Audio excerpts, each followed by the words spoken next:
नमामि शमीशान निर्वाण रूपम विभुं व्यापकं ब्रह्मवेद स्वरूपम निजं निर्गुणं निर्विकल्पं निरीहं चिदाकाशमाकाश वासं भजेहम। हर हर महादेव। आप सभी भक्तजनों पर महादेव की कृपा सदा बनी रहे। शास्त्रों में वर्णन मिलता है कि प्रदोष व्रत रखने से भगवान शिव अपने भक्तों की सभी मनोकामनाएं पूर्ण करते हैं, उनकी कुंडली के सभी ग्रह दोष दूर कर देते हैं। और प्रदोष व्रत त्रयोदशी तिथि को रखा जाता है। त्रयोदशी तिथि भगवान शिव को समर्पित होती है। हर महीने में 2 बार त्रयोदशी तिथि पड़ती है, एक कृष्ण पक्ष में और एक शुक्ल पक्ष में। दोनों ही पक्षों की त्रयोदशी तिथि में रखे जाने वाले प्रदोष व्रत बहुत ही महत्वपूर्ण होते हैं। प्रदोष व्रत अगर बुधवार के दिन पड़ता है तो उसे बुध प्रदोष कहते हैं।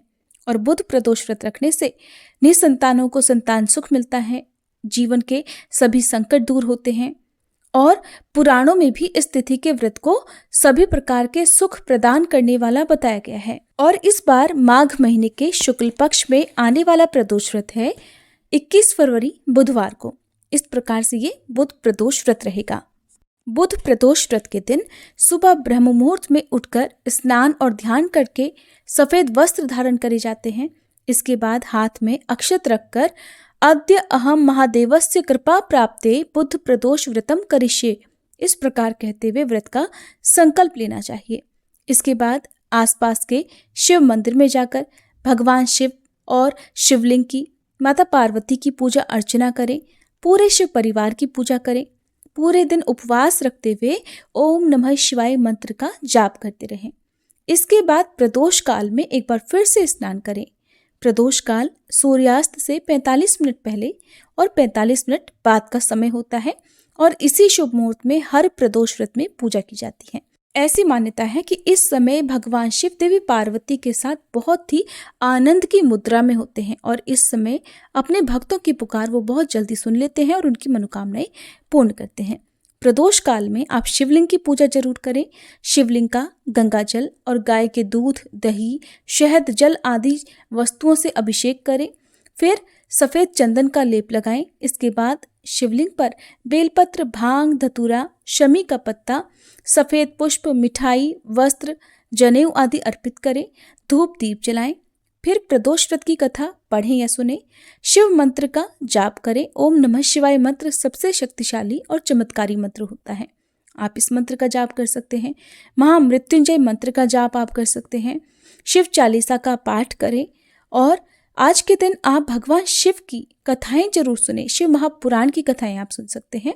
विधि विधान के साथ आप पूजा करने के बाद सबसे अंत में आरती करें। भगवान को भोग जरूर लगाएं और भोग में आप गाय के दूध से बनी हुई खीर का भोग भगवान को लगाएं।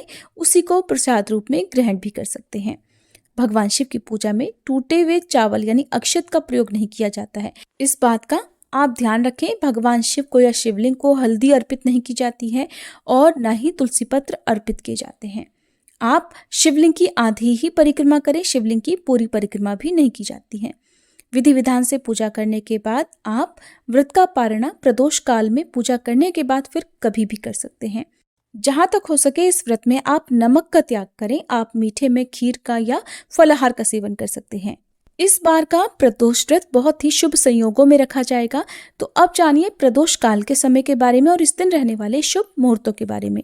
त्रयोदशी तिथि प्रारंभ होगी 21 फरवरी बुधवार की सुबह 11:28 से और समाप्त होगी 22 फरवरी गुरुवार की दोपहर 1:21 पर। बुधवार को सूर्योदय का समय रहेगा सुबह 6:59। सूर्यास्त होगा शाम 6:21 पर। ब्रह्म मुहूर्त सुबह 5:23 से 6:11 तक रहेगा। इस दिन आयुष्मान योग बन रहा है। सुबह 11:50 तक रहेगा और बाद में सौभाग्य योग प्रारंभ हो जाएगा। ये दोनों ही योग बहुत ही शुभ हैं। इन योगों में यदि सच्चे मन से मनोकामना पूर्ति के लिए प्रार्थना की जाए तो वो मनोकामना अवश्य पूर्ण होती है। इसके अलावा पुनर्वसु योग दोपहर 2:17 तक रहेगा और बाद में पुष्य नक्षत्र का शुभ योग प्रारंभ हो जाएगा। जिस प्रकार से अक्षय तृतीया में किया गया कोई भी शुभ कार्य, कोई भी नया काम शुभ फल प्रदान करता है, उसी प्रकार से पुष्य नक्षत्र में किया गया कोई भी शुभ काम, कोई भी नया काम हमेशा शुभ फल प्रदान करता है। इस नक्षत्र में आप कोई भी नई वस्तु की खरीदारी कर सकते हैं, कोई भी नया काम प्रारंभ कर सकते हैं। और इस दिन राहुकाल दोपहर 12 बजे से लेकर 1:30 बजे तक रहने वाला है। राहुकाल अशुभ मुहूर्तों में गिना जाता है। आप जानिए विशेष मुहूर्त यानी प्रदोष काल के समय के बारे में। तो 21 फरवरी बुधवार को शाम 5:36 से लेकर 7:06 तक का समय प्रदोष काल का रहेगा। इसी शुभ मुहूर्त में आप शाम की पूजा करें और फिर इसके बाद आप अपना व्रत खोल सकते हैं। व्रत के दिन लहसुन प्याज का या नमक का सेवन नहीं करना चाहिए, नाखून बाल इत्यादि नहीं काटने चाहिए। ये थी आज की वीडियो। बुध प्रदोष व्रत की कथा भी हमारे चैनल पर जरूर सुनिएगा। जानकारी अच्छी लगी हो तो वीडियो को लाइक करके कमेंट बॉक्स में भोलेनाथ की जय लिखना मत भूलिएगा।